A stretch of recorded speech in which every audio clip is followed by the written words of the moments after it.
Hi there folks, my name is John Torino and I am a professional services provider, an author, a speaker, a consultant, a networker, and a business and marketing helper as well. And I want to tell you a story about keeping control of your contacts, because it's a story that has a very, very important moral. And of course, like most stories, it will be an I story, and it will be a story that shows that even the best of us can screw up sometimes. But once upon a time, I was in the automatic test equipment systems business, and we sold test equipment to help people test printed circuit board assemblies. And as things got more complex and moved from transistors and resistors and capacitors to integrated circuits, small scale, medium scale, and large scale, the easy to test printed circuit board assembly became a much more difficult assembly to test. But there were some things that could be done during the design phase that would make it much easier to test in a manufacturing environment, for writing the test programs, to actually doing the testing, to actually troubleshooting the ones that didn't work, and also affect significantly the cost of the test equipment. It was an interesting little book. It was 8.5 by 11, 77 pages, but on very good paper, double-spaced, hand-drawn diagrams, a beautiful walnut cover with gold leaf printing.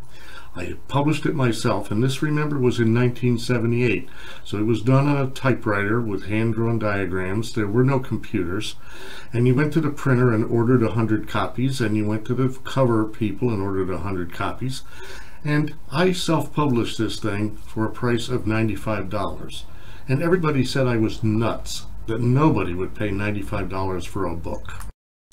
Well, I bought an ad in Electronics Test magazine for $1,800, and again that's $1978, which today is about $6,500, and I sold some books. The first month about 20, almost broke even, the second month 30, the third month 40, and I actually started to sell a lot of books. And they were all bought by companies. The test engineering managers who had the pain were buying the books to try to convince their design engineers to help them. Pretty soon I started getting phone calls asking me if I would come and teach the topic of design for test to them. And for the decade of the 1980s, I traveled the world, literally, the US, Europe, Asia, and I taught design for test as a seminar workshop leader for hundreds of companies worldwide for all those many years. I've been introduced as the Pope of testability in England and the Rambo of testability in the US, and it was a great gig, and I even started an IEEE Standards Committee. I decided that I'd rather have wider distribution than what I had, and so I took the book public, if you will. I gave it to Van Nostrand Reinhold, a legitimate publisher, and they published it for $39.95 and took it worldwide. And it killed the seminar and consulting business. Because what happened is, when it was self-published at $95, we knew when somebody bought one that that buyer had a real problem. I was making a good profit on each book. I'd sold about 1,000 books in 3 years, $80,000 in book sales revenue, and the seminar revenue was pretty steady at a couple $100,000 per year. But when we gave it to Van Nostrand Reinhold, who was selling it for $39.95, the buyer might or might not have a real problem. My royalty was 15%, so $6. They did sell 3 times as many books, but even at that, because of the lower royalty, I only earned $18,000 in book sales revenue instead of $80,000, and the seminar revenue declined rapidly to $50,000 per year. So why did that happen? Well, I think the book customers had a problem either way, whether it was the $95 book from me self-published or whether it was the Van Nostrand Reinhold. But the problem certainly was more severe for people who would pay $95 for a book. The more important issue was, when somebody bought the $95 book, I knew who it was, and I or my staff could call that person and find out more about what their problem was and see if we could sell them a seminar.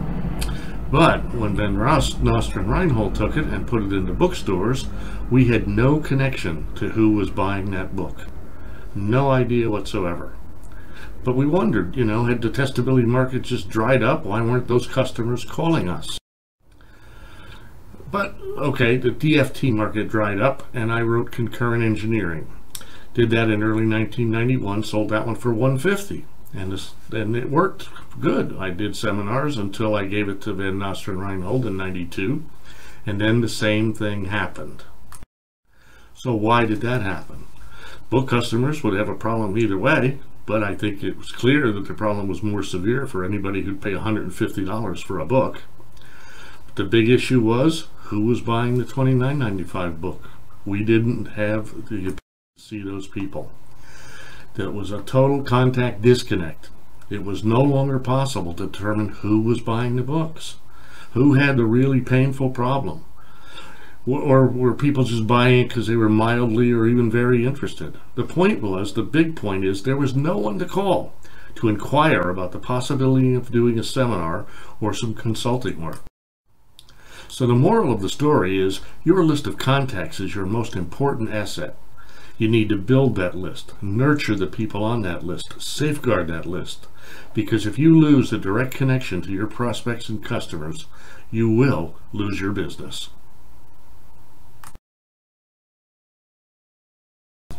Did you like that story?